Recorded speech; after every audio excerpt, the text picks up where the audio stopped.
Moskvada emas, Zelenskiy Putinni ringga chaqirdi. Kim Chen In yadroviy qurollar sonini keskin oshirmoqchi. Eron g'alaba qozonganini e'lon qildi. AQSh va Isroilga keskin javob. Moskvada emas, Zelenskiy Putinni ringga chaqirdi. Ukraina prezidenti Vladimir Zelenskiy Rossiya prezidenti Vladimir Putinga ochiq maktub yo'llab, to'g'ridan-to'g'ri muzokaralar jarayonini boshlash va davlat rahbarlarining shaxsiy uchrashuvini o'tkazishni taklif qildi. Bu haqda Zelenskiy o'zining Telegram kanalida yozib qoldirdi. Maktubda Zelenskiy butun front chizig'i bo'ylab o't ochishni to'xtatish va davlat rahbarlarining neytral hududiga uchrashuvni tashkil etishni taklif qilgan.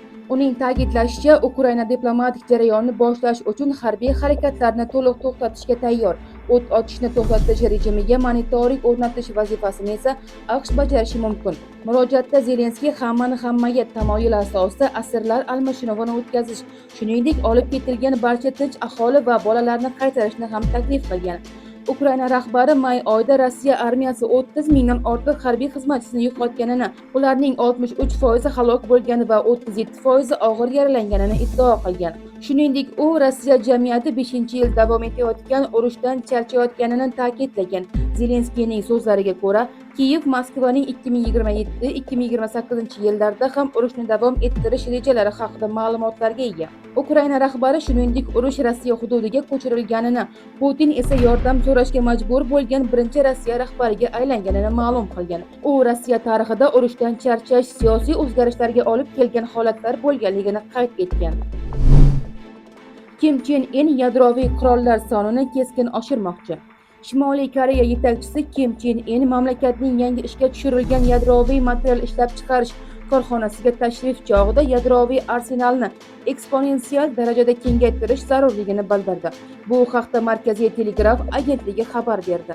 Qayd etilishicha, so'nggi 5 yil ichida qurol-yarog' uchun mo'ljallangan yadroviy material ishlab chiqarish quvvati 2 barobardan ko'proq oshgan. Kim Chen In mutasaddilarga uzoq muddatli strategik maqsadlarga erishish uchun ishlab chiqarish hajmini yanada ko'paytirish vazifasini qo'ygan. Ayrim tahlilchilar bu obyekt mamlakatning asosiy yadroviy majmualaridan biri, yonib-yon kompleksi bo'lishi mumkinligini taxmin qilmoqda. Prezidentning ta'kidlashicha, mamlakat xavfsizligiga tahdidlar kuchayib borayotgani va eng shafqatsiz dushmanlar bilan uzoq muddatli qarama-qarshilik sharoitida yadroviy tiyib turish salohiyatini yanada mustahkamlash zarur. Janubiy Koreya qurolli kuchlari Birlashgan Shtab boshliqlari qo'mitasi vakili esa namoyish etilgan obyekt uran boyitish korxonasi ekanini ma'lum qilgan.